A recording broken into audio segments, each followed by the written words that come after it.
The majority of people are kept hostage by their mind, and they don't even know it. Those are the words of today's guest. This is Coach Tim, Spider Cave Studios, Torrance, California. Keep tuned because we got a good one today, guys, as we deconstruct Robert Szentas. Imagine coming to the U.S. from Hungary, 15 years of engineering under your belt, and then in 2010, repeat seizures, a stroke, make clear thinking and speaking and walking very difficult, which isn't good for an engineering career. That's exactly what happened to our guest, as it was then that he learned modalities to get him fully functional again and then some. And that's what we hope to get out of Robert, is a little bit of knowledge about how we could learn some of those modalities. So he is a transformational teacher, spiritual and intuitive healer, and a master trainer of hypnosis and NLP. He is the founder of Advanced Mind Institute in Arizona and has authored Mastering Your Mind, a step-by-step guide to conquering your fears and negative emotions so you can finally create peace and prosperity in your life. He hosts the Prosperity Mindset podcast, which yours truly got the great honor to be on. He has authored a really cool short course. You want a quickie kind of fun way to get it, the deep dive. It's called 7 Subconscious Beliefs You Must Lose If You Want Joy and Success. It's over on Udemy. And I'll have these links for you. And Robert, with that, I want to welcome you to the Spider Cave Studios. Awesome, Tim. Thank you. It's good to be here again. Yeah, thank you. Let me ask you this. So can you go a little deeper into, I mean, you have a seizure from a stroke? It was previous or prior to, and I can get into what causes that, and I think that's going to be very valuable information for the listeners. Oh, okay, sure. Okay. So, you know, I'll give a little bit of a background, but I really want to make sure that this recording is about the listeners and it really addresses common concerns. But since we are all humans, we share part of the path, and I'd like to, highlight some of the things that I didn't know and really caused, obviously, at first the seizures and then the stroke, but then it also allowed me to grow into this, advanced, the quantum coach that I am today. So imagine me as a cool kid, was very athletic. My parents were not exactly paying a whole lot of attention to me. They were busy with their lives. So I was pretty wild. I grew up, got very little, guidance from them, went to high school, dated, all the good stuff. And what didn't meet the eye, and this is what I'd like to really let people know, Tim, is that I was very heavily traumatized. Now, most of us are. I would say like 90% of the population is very heavily traumatized, but due to the way we cope and the way we have a necessity to move on, right? We have to move on, right? So we cover things up, we cope, we develop coping mechanisms, and so did I. Now, the problem with that, and this is my case, and of course it applies to everyone to a large degree, is that whatever is unaddressed and unhealed, let it be trauma, let it be a heartbreak, let it be all of those past stories, is not going away. Covering things up doesn't solve the problem. So it keeps percolating, it keeps growing under the surface, and at one point, that's what happened, it erupts to the surface, and not because it is against us or the universe is trying to punish us, but it erupts to the surface because it demands resolution. Okay? This is the key. All of the, what we call strange and bad things that happen to us, let it be illness, let it be a divorce, let it be financial ruin. I know I'm exaggerating to some degree, but most people who have been around the block have at least experienced one of these. These don't happen because we are doing something wrong. They happen because in our mind, there is a chaos due to unresolved and unsorted stories. Okay, and that these real-life events are just simply a reflection of our unsorted subconscious stories. Okay? So the seizures and then the stroke were emotionally induced due to my unresolved trauma. Now, at that time, because I was in an engineering field, I followed the advice of my career advisor, my parents, just like most of us do. Do this because this will earn you a good living. And it did. It really did. Right? I had a house. I had the American dream, the 2.5, all the crap, right? But basically, I was not aligned inside me. I was not happy. And most people would take offense to it. What do you mean you were not happy? Yeah, because I, inside, was struggling. I had so many unresolved traumatic stories, so many unresolved questions, the internal psychological conflicts that we all carry. And so I basically was handed on a silver plate a whole lot of trouble to see it, to do a garage sale of it, if you will, so that I could actually see it, learn about it, process it, resolve it, and then create a brand new life without those problems remanifesting themselves. So that's what I teach. I talk to people, I coach people, and they say, hey, listen, I have a problem in my relationships, or I keep sabotaging myself in the financial arena, or I keep having this health concern, let it be cancer, let it be, whatever there is. Can you tell me what I am thinking, what I am doing inside my mind that keeps manifesting this? And this is where the conversation takes off. So I'd be very happy to share, Well, I need to ask a couple questions already just on what you just said. So if I hear you right, the difference that you employed at that time was to accept the adversity as a potential lesson. Am I close or far? Or? Actually, you're right on. This is incredible, and it has a lot to that. But basically, part of our subconscious world is run and operated by our ego. Now, people heard of the ego, but they don't realize how much of our subconscious mind is run by the ego. Okay, the ego is not bad or good, it's just a part of it. And part of the ego's behaviors or styles or patterns, if you will, is to hold on to ancient beliefs and ancient ways of doing it. And another one, which you addressed, is to actually blame the outside world for our misfortunes. And if we can wrap our head around and literally become aware of this pattern, then we can start asking a new question. And that's what I was doing. Obviously, I was making all the mistakes under the sun that most of us have. But at one point, I didn't say, why is this happening to me? I asked myself, what am I doing? And at that point, everything shifted because it gave me a part of my personal power back and said, what am I doing to myself? Because we can only do these things to ourselves. Make sense? Now, let me ask you this.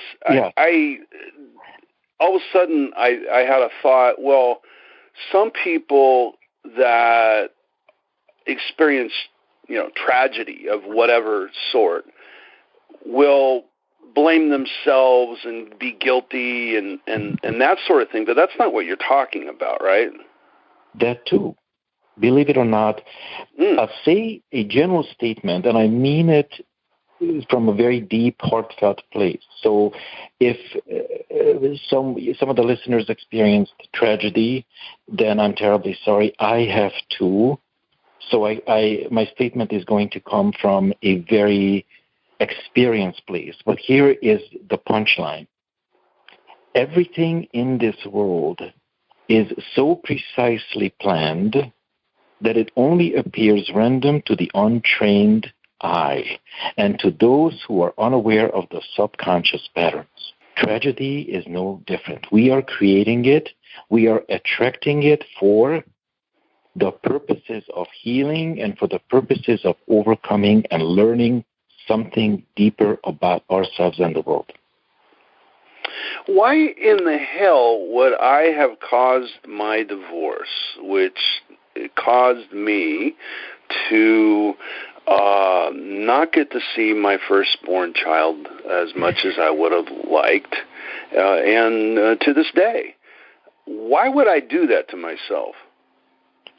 Well, I'll give you a general answer, and then we can, get more specific. The general answer is, and I say this with kindness and humility, is that everything in this universe is designed to aid our evolution. Okay, everything that happens to us, we create subconsciously. Most of it we don't have immediate access to because it's outside of our radar screen. But the energy of it, the message in it, is to help us see something that we have never resolved from the past, so that we look at it, we resolve it, we sort it out, and then we can now move on with our head up high. Now, if you look at, for example, your divorce, I had this very similar thing. When I first got divorced, that I had a 4-year-old girl, heartbreak was like massive heartbreak, right? Oh, yeah. So why would we create it? Well, for many reasons. But I'll give you 2 dominant reasons. One is, what if that relationship was not meant to be? What if you had stayed in that relationship and would have been the seemingly perfect relationship, but would not have allowed you, and here's the point, here's the key, would have not allowed you to step into your higher purpose, which you had come here at the first place?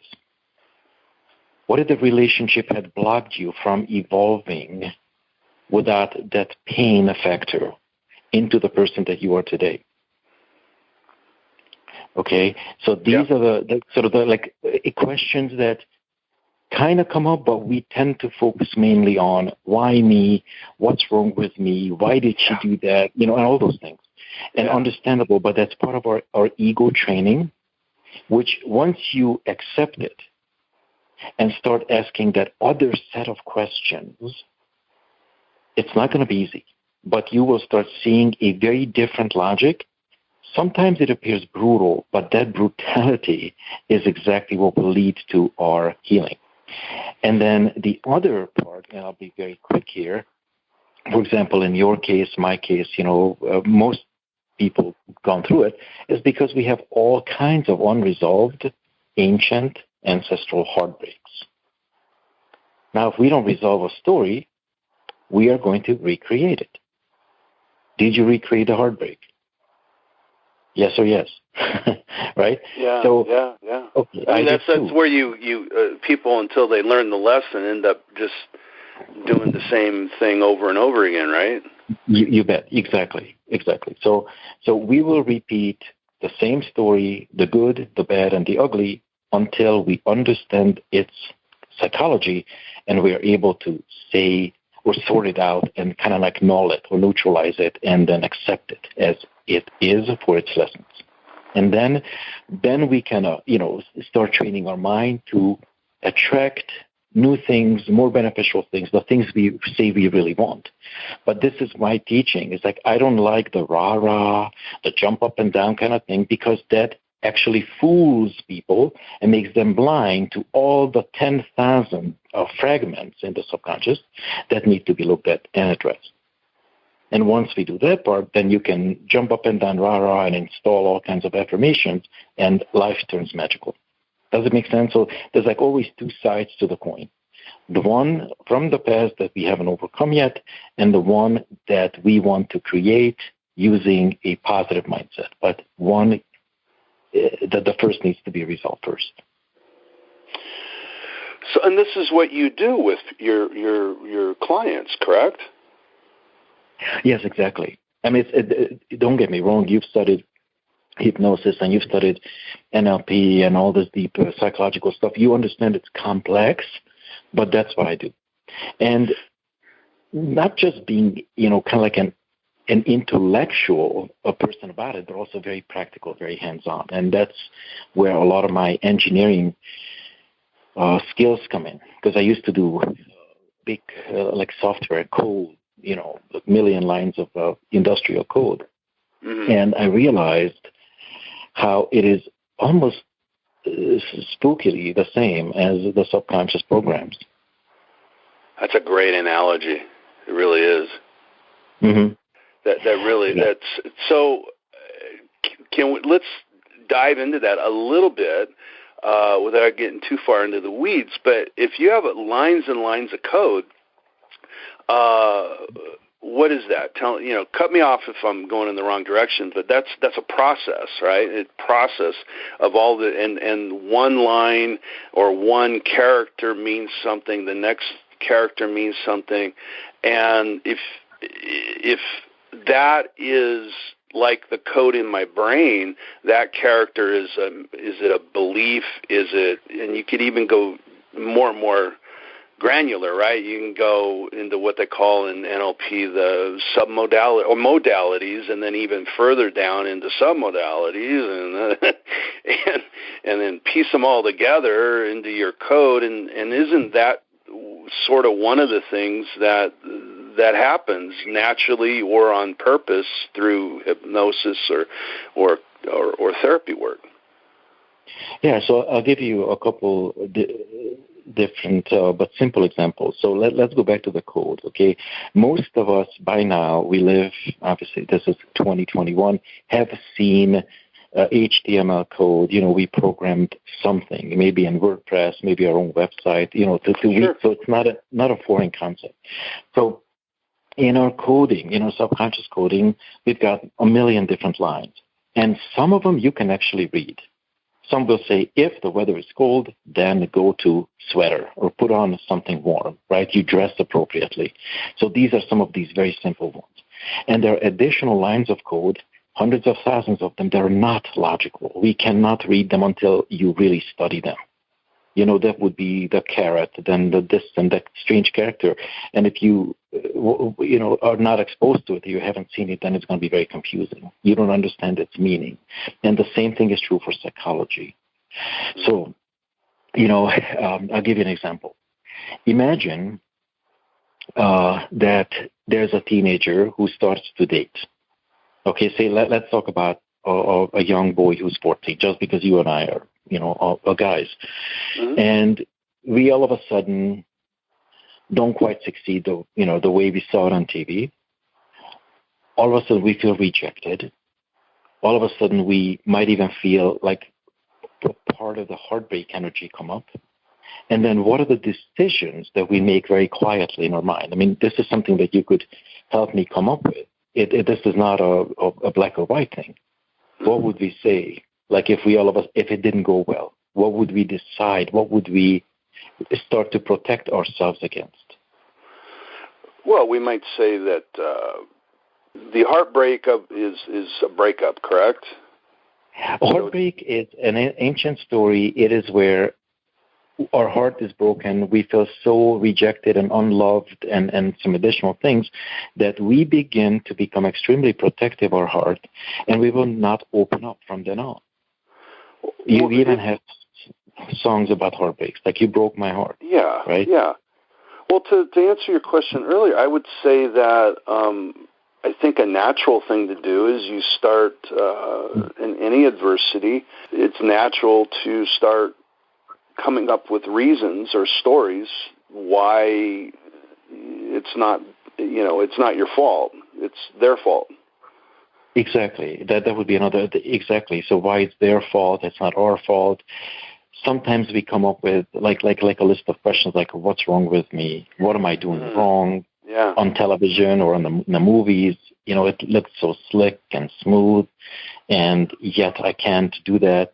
And then another thing that this is sort of what the point I'm trying to drive home is we develop defensive strategies. When it's an extreme case, Tim, it would be, we could even conclude that, this is not for me. This is what happens to most people. When they fail, and this is just a psychological term, failure, we have to experience it in order to grow, but if we don't understand its structure, we make it very harmful to ourselves. So when we don't succeed, let me put it this way, quite often you do it enough, and then we conclude that this is not for me. Now, most people have concluded that love is not for them, that a healthy relationship is not for them. Most people who made a few cold calls and they got hung up on, they say, you know what, making these sales calls are not for me. Do you know how many thousands of these statements most people have in their mind? This is not for me. And guess what? It's not going to work from then on until you fix the original problem and the original story where they decided that that wasn't for them. Make sense? Totally. And if I may, isn't that statement or negative affirmation, if I can call it that, isn't that running nonstop in the background in one's head? Oh, absolutely. And basically, I'm glad you brought that up because we're still kind of talking about the code, our subconscious code. So whenever we experience something that we don't like, we add an extra line to our code saying, this is not for me. I like that. That's good. Right? So now we have a new code, then you save and rerun. But every time you run into some kind of adversity, you add an extra line to your subconscious code. This is not for me. And what that causes is people resign from life and nothing will work in the long run. And all you have to do is go back and look at your code. I know I'm being a little hypothetical here, but look at your code and start examining it and see what sticks out, what is not for you. And it's not for you because, and then those will reveal the beliefs and all the other, the conflicts that we installed in the moments of adversity. Okay. Does it help when we notice that we're running the negative affirmation to flip it to something more transformative and attempt to put that line of code into the program? Yes, it does. And I'll say two things. One is, yes, it does, because what that means is that you have awareness, at least awareness of your negative affirmations or your negative thinking patterns. Huge. Most people, when they talk, they spew out a lot of these limited statements, the limited thinking, the limited beliefs, and so on and so forth. They don't even realize it. So awareness is the first step. But here's something else that I teach to my students, is that if you catch yourself, that's wonderful. That's the step number one out of the 5-step process. But if you only affirm the opposite, that's helpful, and it could work in the short run, could work temporarily, but nobody so far has addressed the original problem. So in other words, it's another Band-Aid. We already might have installed. If we can go back to how we started this, with how you discovered through your seizures, old programs, isn't what causes that, back to your original statement of tragedies that happen in life, isn't a lot of times it a conflict of, to use the metaphor, of the program, right? One line of code is in conflict with the other, which causes a tension that it's not quite as clear to the computer. Yeah, exactly. I'll give you an example, and I'll tell you what caused my seizure, and I think that will be incredibly enlightening. Imagine if this code runs your body, and it does. Our bodies are robots. They're controlled by our mind. Okay, simple. Imagine that your arms, the way you move, the way you talk, everything is controlled by our mind. Okay, some people have an easy time with it. Other people might have to think about it. It might take time. But imagine if the one line of code says, move your left arm up. And then a few lines later, move your left arm down. Both lines will be observed, executed. So your arm is going to go up and down, up and down, up and down. You're going to be in this seizure mode. It's not going to be aligned. So then going back to the seizure, which I didn't realize, I didn't learn it till 8, 9 years later, that seizures, get this is really cool. It's going to be very helpful for everyone, all the listeners, and, for the big, for humanity as a whole. Seizures are actually a manifestation of our inner rages that we've never been able to address and express.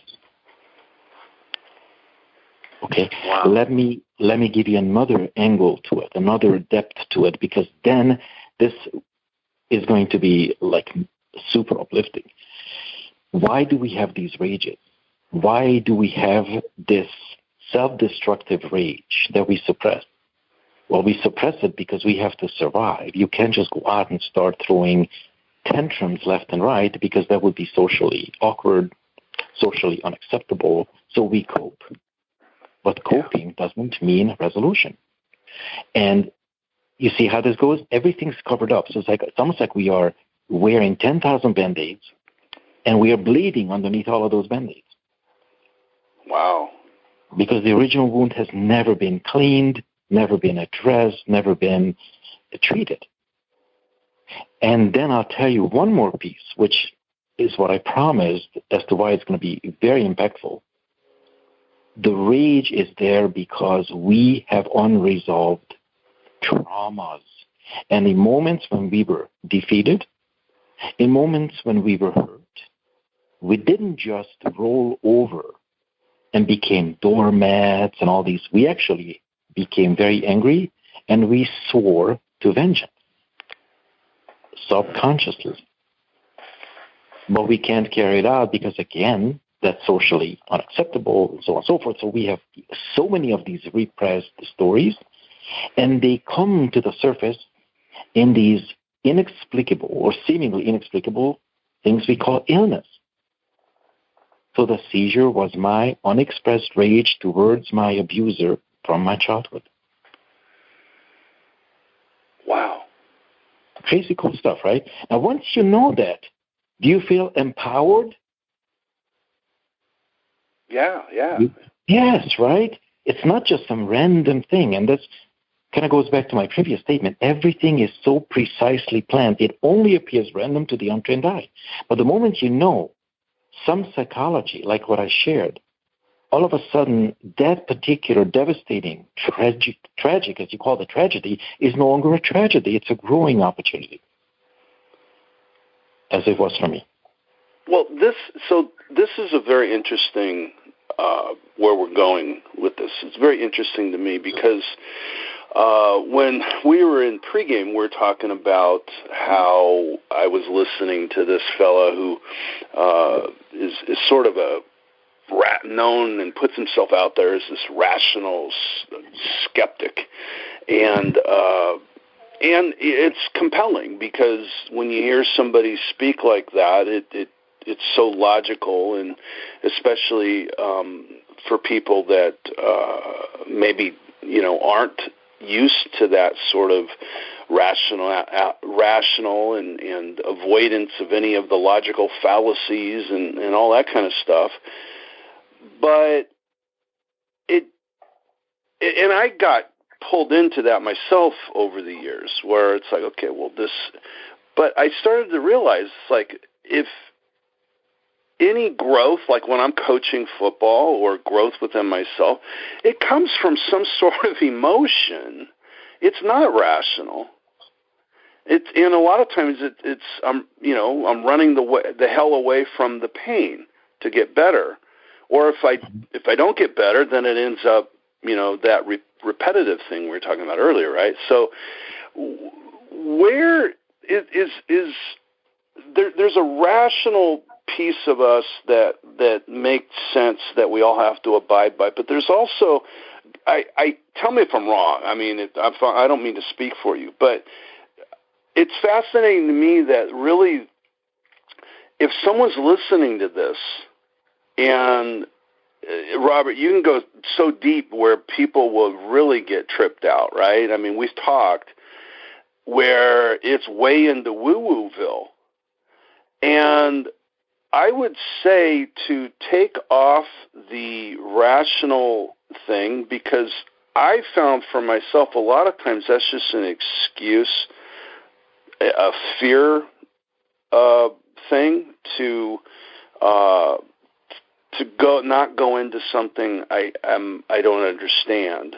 And what I mean is that we want to control things, and I think that we don't want to go into the work and the emotionality when we want to control things, because why do I want to control things? Well, out of fear, and into that stuff that you were talking about earlier. Am I on the right track, or am I?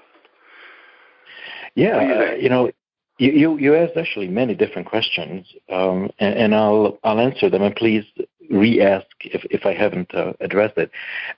Many years ago, I'm talking about like 20 plus years ago, I was present at a seminar, and this guy was another coach. He was formerly a fighter pilot, so he used a lot of the military metaphors and examples. And one thing that caught my attention, and that was way before I was teaching the subconscious world, way before my stroke. I was still in my 30s at the time.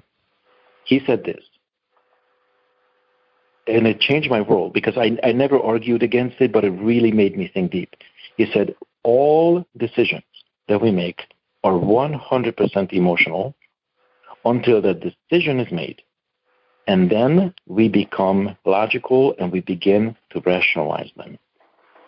So every decision that we make, whether it's about food, whether it's about the partner we date, whether where to go, what time to do things, and so on and so forth, is 100% emotional. Yeah. Now, this is where I have learned the million tricks, because the emotional part of us is the subconscious part. And this is also the feminine part. Okay? Really? This is the feminine world, the emotional world. Okay? So a lot of guys that have a rejection for the feminine side, maybe they have secret angers toward mom, they will have a problem embracing the feminine way of being. Okay? Now the other side, the rational side, the skeptic side, is more masculine. The logic. Uh-huh. And here's the deal. Both are equally important. But due to our evolution, due to the way we grow, due to the way we've been challenged, we make decisions to be something at the expense of something else, or to do something at the expense of something else. So we nonstop compromise. And when we are overly rational, that just means that we've been, forgive me for using this word, but shafted. We've been taken advantage of. And it hurt. So there's the emotional part of us feeling used, feeling hurt. So at any cost, we want to make sure that we don't make it or allow that to happen again. So now we use rationale to protect ourselves. But you see, this is what you and I talked earlier. No one is looking at the hurt. No one is looking at the feelings, the emotions of being used or taken advantage of. And that's what determines all of the decisions from then on. So what I'd like to suggest is to heal the wound, understand why it was there the first time, and then also employ logic. Because when you combine both, then you will make rock-solid decisions that you will not have to regret later, if that makes sense. Totally. That's awesome. So, what is and this? I know you're gonna go there, Tim. Goes again. You're trying to go deep, but what are some modalities or ideas to cause that healing? Ask me again. Expand on the question. How do you go about? I mean, I've been just shafted, to use your word, right, in life, and I've got lots of Band-Aids, right? And what do? just rip the Band-Aids off, or what do I do to fix this? Well, if you rip the Band-Aids off, then you're still going to have the wound, and you may not be trained how to, treat it correctly. So basically, that's where a lot of the techniques come in. Most people focus on the Band-Aids. Most people focus on the symptoms. Most people focus on what hurts, which is a good start. And then I like to ask the subsequent questions like, why does it hurt? And when did it begin to hurt? And then our mind is this eternal recording device. It remembers, everything that ever happened to us. So the moment I ask you these questions, like the latter, the two, like when did it begin to hurt? If you have a cooperative unconscious mind, it might all of a sudden start searching like a security camera recording. It might go back to the age of 5 when you were at the playground and you try to do something and you got hurt by blank, right? Mm-hmm. And it doesn't have to be physical hurt. This is another thing I'd like to really make your listeners or make our listeners understand that the first tendency is to focus on the physical. But what if we try to do something like good-hearted and then we were laughed at, we were humiliated, we were ridiculed, big fears for most people. And then from then on, we don't go into like the quantum psychology knowledge because, well, the ridicule, No, we go, oh my gosh, I'll never want this to happen again. So we begin to avoid interactions of that nature to avoid the ridicule, to avoid, the hurt.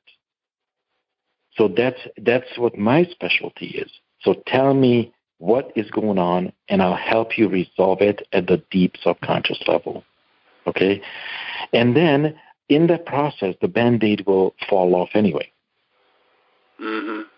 Because if we were to just to take the Band-Aid off, then, it looks ugly, it's scary, it feels weird, so if people don't have the training, then it's not going to be, I don't recommend it. So, you've been a coach, you studied a lot of, healing modalities, you understand what I'm talking about. But that's what's really going on is, and some of these deep hurts / stories / human, whatever I just mentioned, are complex. So what meets the eye is one layer, but what I specialize in, Tim, is actually understanding the 500 additional micro layers underneath. That's where the majority of our manifestation comes. Oh, at least. I'm just being gentle. Wow. Wow. Okay, so there's a story, and the way I teach this in my courses is that there are hundreds of micro stories, and I focus on the micro stories. That's wild. So what do you do, just generally speaking? You change the microstory into... Exactly. We'll help heal the microstories. And I'll tell you something practical. For example, do you mind if I use you as an example? Because I think these... No, please. That's why I brought up the divorce earlier, just so it's easier that way. All right, so let's go back, and of course, I haven't interviewed you, so I don't have all the data I need, but when you learned that the divorce was taking place, that is a punch to the throat, squared, right? Oh, yeah. Yeah. What did you decide to never do again?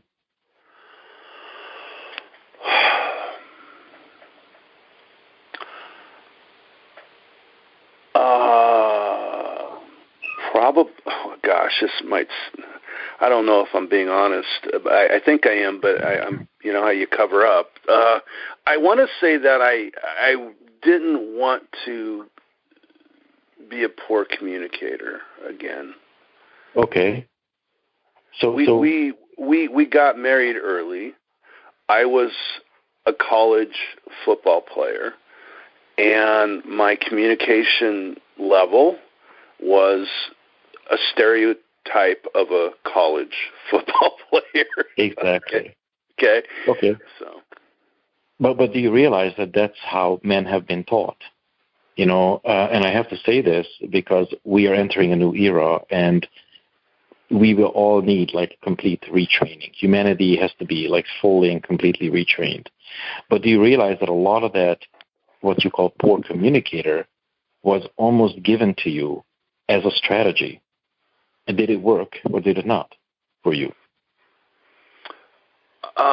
It worked up until that moment, until it didn't work. Exactly. So it worked probably in certain contexts, maybe amongst your peers or some of the football players, but on the larger scheme, and this is what we need to understand. When we want to evolve, we need to start entering the larger and the larger and the larger schemes. On a larger scheme, it falls apart because it is not a full and complete recipe. Mm-hmm. I agree with that. Okay.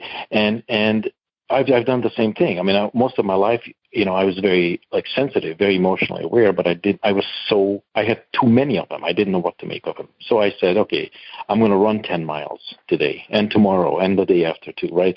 So that's what a lot of people do, is that they choose these very intense physical exercises to cope or to avoid and so on and so forth. So, but here's the cool thing. So you were taught to what you call to be a poor communicator. I wouldn't call it a poor communicator. I would just say a communication style was taught to you that worked sometimes and didn't work in other times, and probably didn't work with women. Yeah, especially in a relationship, right, of a male-female marriage. Yeah. Exactly. Now, do you know how many other guys are struggling with that? How many hundreds of millions of other men out there struggling with the same thing? I gotta believe I wasn't special. Well, you were special. Well, I mean, my style wasn't my ailment, let's call it, wasn't special. It was quite common and is common, and I realize that at my ripe age now. But back then. Exactly. But now I want to give you another, an angle, because this is sort of still part of the story. So the gift in the story was that it made you a better communicator at the conscious level. You started your podcast. You learned marketing. You learned all of these other modalities. So there's definitely a gift in it. Bingo. But if you roll the tape back, the additional micro stories that are not even yours, but could be your father's, could be your ancestors, could be societal, okay, are such that if you express emotions as a man, this is a belief structure that most men struggle with, then it makes you less manly. Mm-hmm. Okay? Now, how many men want to feel less manly? Not many. Not many, exactly. Because we all want to be appreciated and picked and chosen by the females and the beautiful ladies, right? So then we layer in, because men have this belief, and the many others. So then they start acting a certain way, which actually is not what women want. And this is where the conflict comes in. We act a certain way because we believe something, but on a larger scheme, it is not satisfying to women. Yes, right. Okay, so for example, the micro story would be that the manliness, our perception of ourselves as men, and the emotional connection, the emotional communication, is somehow in conflict. Those would be the micro stories. Yeah. You right, you're an intelligent man, you can see that. And many, many, many guys, I would say probably 80+% of them struggle with it. Okay? So that's, I think I'm glad you brought that up, but you can see, I can feel your mind processing and kind of resorting things, because anything that we shame about ourselves, anything that we have been shamed, is garbage. That needs to go.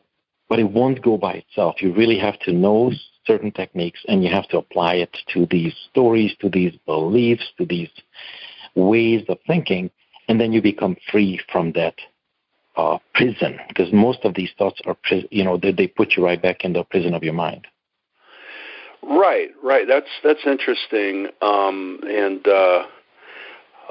Certainly in my marriage now of 20 plus years, I believe anyway that I'm a better communicator than I've ever been. Let's lighten this up a little bit because we're going into some deep stuff and skating on that. What about, I'm listening to this talk and, it's great. I want to go, heal all my wounds, but, I gotta make some bank. I gotta get some sales. I'm going to get rejected 100 times tomorrow. And I need to, what do I do? What are some ideas to make us realize that we can get a little bit more than what we're giving? And I see this all the time with my kids when they're running sprints, especially the young ones, right? They really think they're working, and then, and they're not working. They're not working, and they can go a little faster than they are. And I think we all do that, right? We take it off and maybe take a play off, as we say in coaching. So what can I do to show up and have a little bit more gusto, if you will? Okay, so when you're in a good mood and you really are aligned with what you put your mind to, what you say you want, then it's going to be so much easier than if you have resistances or resentments toward the act. Makes sense, right? So yeah. And here's the interesting thing, Tim. I'm going to give you like a general thing and give you a little more fine-tuned answer, okay? Not cool. Everyone is cut out for everything. Okay, not everyone is going to be good at making cold calls or making bank. They can learn it, and yet still there could be other people who are way better than them. Okay, this is why you might have heard it, like, don't compare yourself. Maybe that other person is really good at, I'm going to say something like riding the bike and doing all kinds of acrobatic things. I know it's ridiculous. I just brought that up. And maybe the guy who's really good at making money isn't good at athletics, if that makes sense. Mm-hmm. So my message is, if you are in business and you want to make bank, ask yourself this question, and this will be life-changing. What kind of character traits do I need to possess to make that outcome happen? Huge. Okay, what kind of character traits do I need to possess, do I need to be, do I need to become to make that outcome happen? And this is where you actually have to sit down and write things out and maybe, think about it, meditate on it, and so on and so forth. But sometimes the answer is, I'll give you a few common ones: perseverant, resilient, excited, right? And if you're not any of those, then the outcome is going to be somehow tainted. Yeah. So there are subconscious techniques and hypnotic techniques that you can install these character traits, the excited, the perseverant, the resilient, and whatever else you come up with. And the moment you install them, you become them, you become the owner of them, and the outcome is actually going to be more and more guaranteed. You answered, I think, for someone who's asking, what is the practicality without going deep diving of hypnosis, and you just nailed it, I think. Yeah. That's exactly. But then the other side of the coin is that effortless for you, or do you see hindrances? Yeah. And if the answer is yes, you see hindrances, then you have to work on that, which is the flip side of the coin. Make sense? Totally.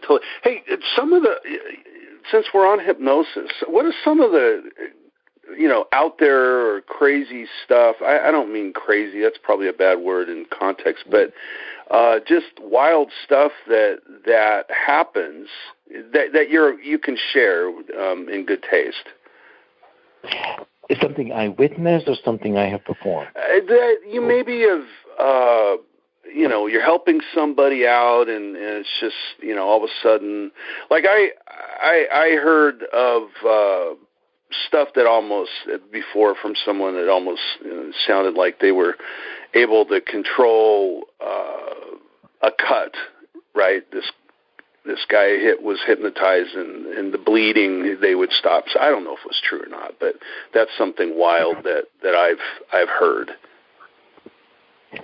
Yeah, I can tell you hundreds of stories, and obviously want to be respectful of our time here, but hypnosis is something that we do all day throughout our lives. So it's not something that, somebody invented and it's an accidental thing and you stumble upon it. You do it all day long. We do it all day long. The question is, what do we use it for? Okay? So what I have seen, and of course, I had the brain damage from the stroke. I learned quantum hypnosis, and the damage, for example, in my brain was very visible in MRIs. After that quantum hypnosis, it was gone. It was fully healed. I say to an average medical doctor back then, and they're gonna call it woo-woo. And here's my message: anything you call woo-woo or people call woo-woo is likely stemming from fear and ignorance. Yeah. Okay, and as I mentioned, we are entering a brand new era, and this woo-woo expression needs to go. Even Albert Einstein said, the more you know, the crazier you look to the outside. Okay? Right? So why do we call knowledge woo-woo? Well, because we are afraid of our own power, afraid of our own knowledge. Okay? So I've seen, and then what you just said about the cut, yes, you can actually guide your mind to it. And you can heal yourself almost instantaneously. If you have, financial struggles, actually money problems are pretty complex, some of the most complex problems, because it involves a relationship with the feminine. It involves all kinds of ancestral guilt patterns. But when you put your mind to it, you can manifest money. So I've seen, obviously, I help people with a lot of medical, relationship, and then financial challenges. So I'm a miracle myself. I think I was fortunate to be able to be exposed to this knowledge and use it and apply it. I have seen people who couldn't date, men couldn't date, at all, and now they are in a happy, fulfilling relationship. I had clients who were stage 4 cancer, and now they're perfectly healthy. So, miracles happen every day. It's just knowing the definition of miracle and knowing how to solve a problem the right way. This is cool stuff. I would love to talk to you more. I'm going to end this with one more question, and it's a surprise question. I need to tell you that right now. It's a write-in guest question from a young man named Adam Goodson. He's a hypnotist from Inglewood, California. I talked to him last night. I told him I was interviewing you. So I go, give me a question to give Robert. And Adam is a mutual friend. He's also on the podcast about a year or two ago, guys. So Adam asks, what holds people back such that if they had a certain belief that was true to them, they would need to have to make their life better? I'm hoping. Okay, for the sake of our listeners, would you be able to I understand the question, but would you be able to ask it in a simpler format? What is a belief that if I totally embraced it, I would have to make my life better? Okay, the second one sounds slightly different. So I'll give you my answer, and then you can ask a clarifying question, if that's okay. Yeah. When people say they want to change, when they say they're sick and tired of being sick and tired, that change is not just going to be handed to them. They have to work for it. And then as they begin to work for the change, they realize that there's all kinds of inner resistances. And this is what makes coaching a very complex field, because They don't say, hey, I want a better relationship. Oh, cool. Let me help you. Because we know we have to know three things. And I'm answering your question. I haven't forgotten the original question. We have to know three things. One is, what created your current circumstance? What is it that you really want? And what potential resistances and objections do you have against your own healing? Holy crap. Yes, because the third question is what is the majority of the subconscious world in the beginning. People's subconscious mind is more invested in holding on to the problem than to resolving it or allowing healing to happen. What is the reason for that? I'll give you a few simple answers, but it's, again, complex. Yeah, but I understand. The reason is, these are going to sound cliche, but they are not. What would happen if somebody truly healed and left their misery and suffering behind? The answer is, there are many answers. They would have to face their greatness. Most people have an immense subconscious fear of their greatness. They will become successful inevitably, but most people have an unrecognized subconscious fear of success. Most people believe at the deep, deep unconscious level that misery and suffering is what they should be and supposed to do. Now, observe that belief from a programming perspective. Is there any way that they will not snap back to misery and suffering? Right? That's you have to eradicate those beliefs, and even though people can't verbalize them because it's not common knowledge, it's not, written in books, even though you hear it here and there, but as long as those subconscious structures are magnetized, they will pull us back to the original position. So what people need to understand is when they want something and they say they want something, they really, really, really have to go for it. And they really have to be willing to face pain and adversity along the way. And that's the answer. Wow. Otherwise, the pre-magnetized garbage thinking patterns will snap us back to where we were.